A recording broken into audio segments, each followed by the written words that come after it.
बात कर रहे हैं, तो रेगुलराइजेशन हमारी कुछ पेंडिंग है RAPs की, और फाइल्स काफ़ी समय से डायरेक्टरेट ऑफिस जम्मू में पड़ी हुई हैं। तो हम अपील करते हैं डायरेक्टर साहब से कि आप जल्द से जल्द उनकी रेगुलराइजेशन की जाए, कन्वर्शन की जाए टीचर्स ग्रेड सेकंड थर्ड में जो ऑलरेडी रेगुलराइज हैं, ताकि उनको सैलरी मिल सके, क्योंकि काफ़ी देर से लोग परेशान हैं। इसके अलावा मिड डे मील का बहुत बड़ा इशू है। पिछले साल 2024-25 में खाली 3 या 4 महीनों के जो ड्यूज हैं वो मिले हैं। 6-7 महीनों का पिछले साल का बकाया है, और इस साल भी अभी अगर हम समर की बात करें तो 5-6 महीने हो गया, 4 महीने, विंटर की बात करें तो 3 महीने सेशन हो गया है। नहीं तो टीचर्स मजबूर हो जाएंगे,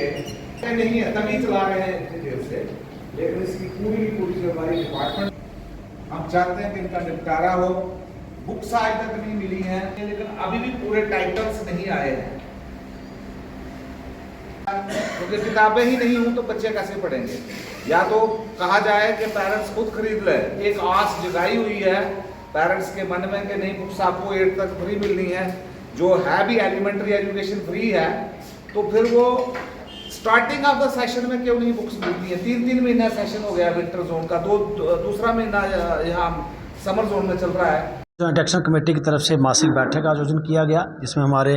11 के 11 जोनल प्रेसिडेंट्स और एग्जीक्यूटिव मेंबर्स ने हिस्सा लिया है। अलग अलग विषयों पे चर्चा हुई है। जो हमारी बहुत पुरानी मांगे हैं कि जो RT बॉन्ड टीचर्स हैं उनके लिए ट्रांसफ़र पॉलिसी जो है वो लाई जाए, जो हमारा शुरू का 5 साल का अरसा है उसको हमारे सर्विस गार्ड में जोड़ा जाए, और ओल्ड पेंशन स्कीम के दायरे में सारे मुलाजमों को लाया जाए जो 2010 के बाद लगे। जिसके लिए पिछले दिनों हमने एक बहुत बड़ी कन्वेंशन जो है वो जम्मू में की, जिसमें उमर अब्दुल्ला साहब को आना था, लेकिन रामबन में त्रासदी की वजह से वो नहीं आ पाए, और डिप्टी CM साहब जो है वो वहाँ पे पहुँचे on behalf of honourable CM साहब, और उन्होंने हमें अश्योर किया कि ये जो मुद्दे आपके हैं, और अनाउंस किया कि ओल्ड पेंशन स्कीम जो है वो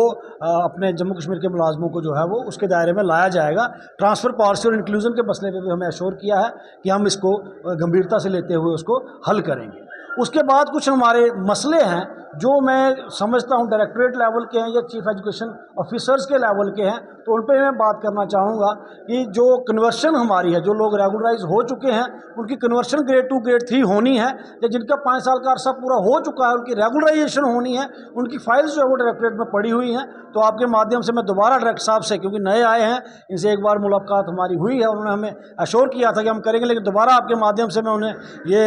रिक्वेस्ट करना चाहता हूँ कि जल्द से जल्द उनका ये रेगुलराइजेशन और कन्वर्शन की जाए, ताकि उन लोगों को सैलरी जो है वो टाइमली मिल सके। उसके बाद हमारे जो मिड डे मील के बकाया हैं, जैसे आपने यहाँ पे सुना मीटिंग में भी सबने कहा कि पिछले साल से लोगों को पैसे नहीं मिले हैं, और जो फ्री सप्लाई ऑफ बुक्स हैं, जो आज एलिमेंट्री एजुकेशन फ्री जिसको हम कहते हैं, और बच्चों को 8वीं तक की पुस्तकें मुफ्त स्कूल में मिलती हैं, लेकिन आधा सेशन गुजरने के बाद आज तक भी टाइटल जो हैं वो पूरे नहीं मिल पाए हैं स्कूलों में। तो मैं आपके माध्यम से गुजारिश करूँगा कि ये बुक्स और मिड डे मील के ड्यूज़ जो है ये पूरे किए जाएं। और उसके बाद रैशनलाइजेशन की यहाँ बात है, मैं उधमपुर डिस्ट्रिक्ट की खास तौर पे बात करूँगा कि रैशनलाइजेशन का प्रोसेस आज से 2 साल पहले हुआ था, और इस साल उन्होंने कहा था कि वो एज इट इज़ रहेगी 31 मई तक, लेकिन बीच में हम देख रहे हैं कि 2-2, 4-4 आर्डर जो है वो रोज़ हो रहे हैं। मेरी आपके माध्यम से जॉइंट डायरेक्टर साहब से ये गुजारिश है, जो चेयरमैन है डिस्ट्रिक्ट के, कि या तो इस जो रैशनलाइजेशन है इसको प्रॉपर तरीके से पूरी तरह से करें, या फिर बिल्कुल भी ना करें, क्योंकि ये पिक एंड चूज, या 2 लोगों को आप करेंगे 3 लोगों को नहीं करेंगे, उससे जो है वो बहुत लोगों को परेशानी आती है। जो मजबूर लोग हैं वो बेचारे रह जाते हैं। तो इसलिए आपके माध्यम से मेरी गवर्नमेंट से भी उम्मीद है और गुजारिश भी है, और डायरेक्टर साहब से भी उम्मीद करूंगा कि रेगुलराइजेशन और कन्वर्शन के ऑर्डर जल्द से जल्द इशू कर दे, ताकि लोगों को सैलरी टाइमली मिल सके। Thank you.